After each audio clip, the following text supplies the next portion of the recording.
More than 5 years after my William Street video, the City of Perth, now under Basil Zempilas, is proposing two-way conversion for Hay Street between William Street and Elder Street. The proposal is presented in a streetscape revitalisation draft concept, which was approved for community consultation as part of the 30th of July 2024 Council meeting agenda. The concept references the two-way streets infographic, which I've already critiqued in the William Street video, and continues the City of Perth's ideologically driven campaign against one-way streets. In addition to making dubious claims about the negatives of one-way streets, it makes deceptive claims about the positives of two-way streets. Specifically, the purported benefits are either associated with unmentioned disadvantages, not inherently benefits of two-way conversion, or not the full story. One of the persistent claims made is that two-way conversion improves network permeability and legibility. The reality of the two-way conversion program is that you now need to keep track of more than 20 no-right turns, a fact that is never mentioned in the City of Perth's promotional material. The comparison made between the existing one-way environment and the proposed two-way environment is disingenuous, because credit is given to two-way for things that could also be implemented on a one-way street. Getting rid of parking, widening the footpath, planting trees, outdoor dining, reducing the speed limit. All of that can be done without making Hay Street two-way. Cars travelling in the wrong direction say more about inadequate signage and road markings than they do about the shortcomings of a one-way system. On the other hand, if you can't follow a traffic sign or a directional arrow, please do everyone a favour and surrender your driver's licence.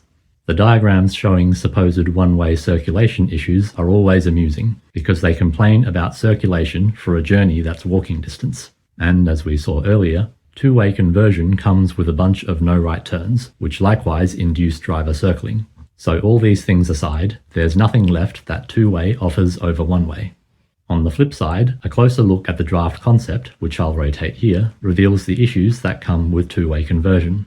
The proposed Milligan Street intersection has just a single lane approach in both directions. This is utterly stupid because there are three options. Option 1 is a default green phase. In this option, just one car waiting to turn right is going to halt all traffic behind it. Option 2 is to have protected right turns, but this results in an extra opposing phase on Hay Street, which means longer red lights. Both Option 1 and Option 2 will increase journey time on the Redcat, a fact that is never mentioned in the draft concept.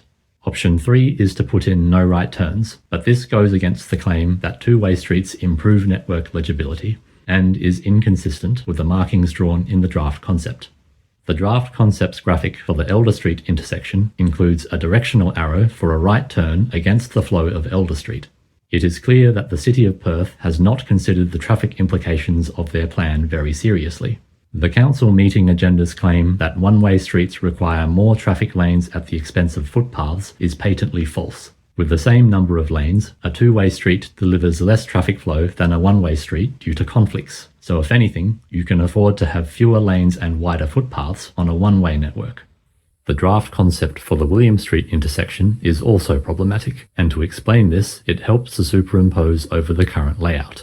The new eastbound approach on Hay Street will require the addition of an extra phase in the traffic light cycle.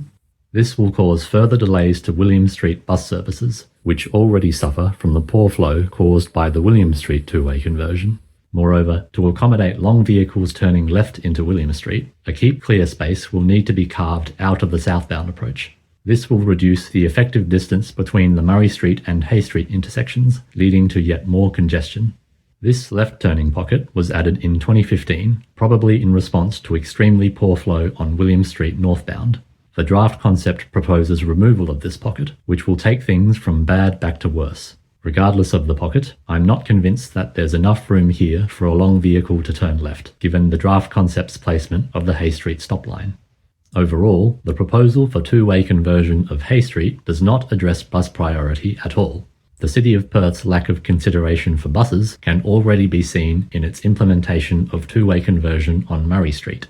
In the following sample of size 1, taken during peak hour on a Wednesday, Redcat number 1964 departs the King Street stop headed for Rain Square.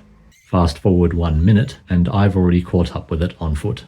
Fast forward another minute and I'm already at the Rain Square stop. I take another 20-odd seconds to reposition myself for a better camera angle. There's poor old Redcat still stuck in traffic. It'll be another full minute before it gets to where I am. This is what the City of Perth wants to do to Hay Street, a long line of cars with zero bus priority. All up, Red Cat number 1964 spends more than 3.5 minutes travelling just 210 metres, an average speed of 3.5 kilometres per hour. The proposed two-way conversion of Hay Street will be exactly the same. The Red Cat will be forced into a single lane shared with general traffic, and public transport users will suffer. So what should we do instead? Well, we should take all the good aspects of the draft concept, i.e. reduction of parking spots, widening of the footpath, planting of trees, etc., and implement those aspects without converting Hay Street to two-way. In addition, the left lane of Hay Street should be converted into a 24/7 bus lane extending all the way up to West Perth to help address the severe lack of bus priority for the Red Cat.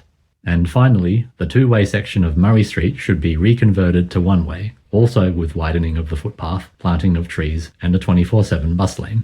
If the City of Perth does these things in addition to what's laid out in the William Street video, then the Red Cat West Perth loop will be in very good shape.